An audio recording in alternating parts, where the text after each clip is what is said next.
वशिष्ठ जी। और विपर फाउंडेशन अध्यक्ष फरीदाबाद। संजय जी, आज प्रेस वार्ता की गई है, क्या मुख्य उद्देश्य है प्रेस वार्ता का? देखो, मुख्य उद्देश्य यही था हमारा कि जो भी हमारा ब्राह्मण संगठन है उसको सभी को एकजुट करना। मेन तो उद्देश्य ये है, क्योंकि हमारे जो ब्राह्मण भाई हैं धीरे धीरे एक दूसरे की टांग खींचते हैं, पिछड़ते जा रहे हैं। उनको सबसे पहले हमें एकजुट करना है। एकजुट करके फिर एक दूसरे की समस्या को सुनना है, और सुन के फिर जब हम सारे इकट्ठे हो जाएंगे तो हमें अपनी जो समस्या है, जो सारी नीचे से लेकर ऊपर तक जो भी पॉलिटिक्स तक है या कैसे भी है, उनको हमें अपने हाई लेवल तक कमान, जो अपने पॉलिटिक्स के अंदर उन तक जो है हमारा ये जो परिचय भेजना है, देना है हमने कि भाई हम एकजुट हैं। और क्योंकि हमको कहीं गिनती में ही न रखते हैं ये लोग किसी भी उसमें, तो मेन उद्देश्य यही है कि हम अपना एक मैसेज देना चाहते हैं ऊपर हरियाणा सरकार तक का सारा, कि हम ब्राह्मण सब एक हैं और हमें 15% का कोटा चाहिए विधानसभा इलेक्शन का। 15% की भागीदारी मांग रहे हैं आप राजनीति में? हाँ। अब तक कितने परसेंट की भागीदारी रही है ब्राह्मणों की? अब तो कोई गिनती भी नहीं थी, 2, 4, 5% में वो लगाते थे ये लोग हमें। कहीं दे दी टिकट तो दे दी, नहीं तो कहीं जहाँ थोड़ा सा अपना बाहुबली था हमारा, वहां हमने झगड़ के जैसे भी है ले ली टिकट। बाकी वैसे सरकारें जो है नहीं देती थी जल्दी से। आज के दौर में अगर बात करें तो भारतीय जनता पार्टी में सबसे ज्यादा ब्राह्मण ही कहीं ना कहीं दबदबा बनाए बैठे हैं प्रदेश के अंदर। दबदबा बनाए बैठे हैं, बाकी टिकट देते तो नहीं है वो लोग। वो तो जबरदस्ती ये है कि भाई ठीक है, एक आध ब्राह्मण को ले लो बीच में, थोड़ा सा अपना वो संतुलन बढ़ाने के लिए। बाकी वैसे नहीं देते हैं, प्यार से नहीं देता कोई भी। प्रदेश के अंदर आप लगातार बैठकें कर रहे हैं, इकट्ठे आप लोग सभी हो रहे हैं, सरकार तक अभी तक कोई मैसेज पहुंच पाया है? नहीं, मैसेज पहुंच चुका है हमारा। हुड्डा साहब को मैसेज पहुंच चुका है। हुड्डा साहब को भी हमने बोल दिया था, उस टाइम मीटिंग करी थी उन्होंने।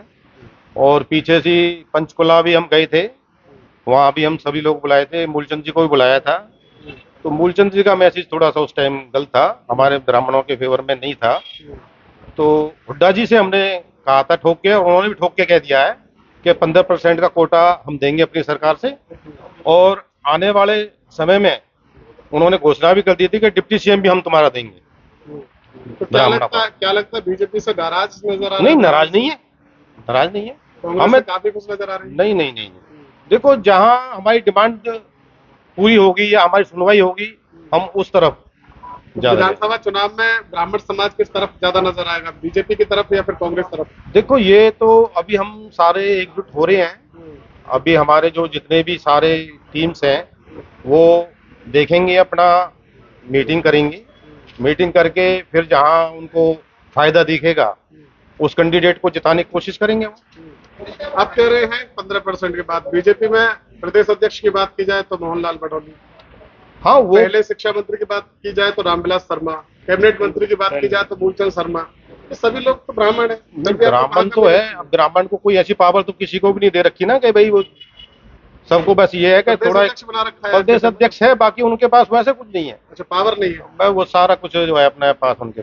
अच्छा, आप चले जाइए किसी काम के लिए, चले जाइए बेचारे के पास। अच्छा, अगर जो मान के चलो आपकी 15% की भागीदारी अगर बीजेपी ने सुनिश्चित नहीं की तो क्या कांग्रेस की तरफ रुख नजर आएगा?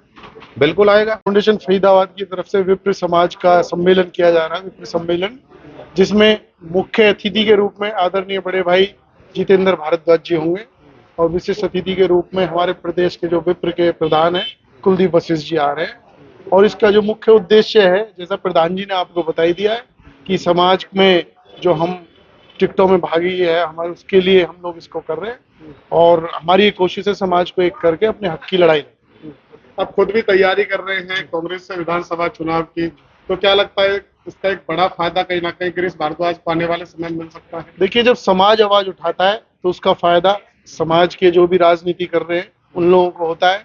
विप्र फाउंडेशन तो सामाजिक कार्य के लिए ज्यादा जानी जाती है, राजनीति में वो अपने हक के लिए, हमारे हक के लिए लड़ाई लड़ रहे हैं। तो डेफिनेटली इसका फायदा ऊपर आला कमान तक इसकी आवाज जाएगी, तो इसका फायदा समाज के सभी जो राजनीति कर रहे हैं उनको होने वाला है। आपको क्या लगता है बीजेपी पार्टी मानेगी विप्र फाउंडेशन की बात या फिर कांग्रेस? देखिए, दोनों पार्टी मानेंगी। जब आवाज समाज उठाता है तो समाज तो दोनों सभी पार्टियों का है, ना केवल बीजेपी और कांग्रेस की बात है, सभी पार्टियों का है। तो जब आवाज समाज कोई भी उठाता है तो उसकी आवाज को कोई भी इग्नोर नहीं कर सकता। बीजेपी को भी आवाज सुननी पड़ेगी, कांग्रेस को भी उनकी आवाज सुननी पड़ेगी। और जैसा कि प्रधान जी ने बताया, 15% के लिए ये आवाज प्रधान जी की इस विप्र सम्मेलन के माध्यम से सरकार में बैठे लोगों तक जरूर पहुंचेगी और ये उसके ऊपर संज्ञान जरूर लिया जाएगा। कितने ब्राह्मण पहुंचने वाले हैं सम्मेलन में? क्या फरीदाबाद जिले की बात की जाए, अन्य राज्यों से भी, जो अन्य जो है वो जिलों से भी? ये जो सम्मेलन है फरीदाबाद का है, तो फरीदाबाद जिले के सभी, चाहे गांव हो, शहर हो, कॉलोनी हो, गली हो, वहां से सभी विप्र समाज के लोग पहुंचेंगे और हजारों की तादाद में इसमें सम्मेलन में लोगों के पहुंचने की उम्मीद है।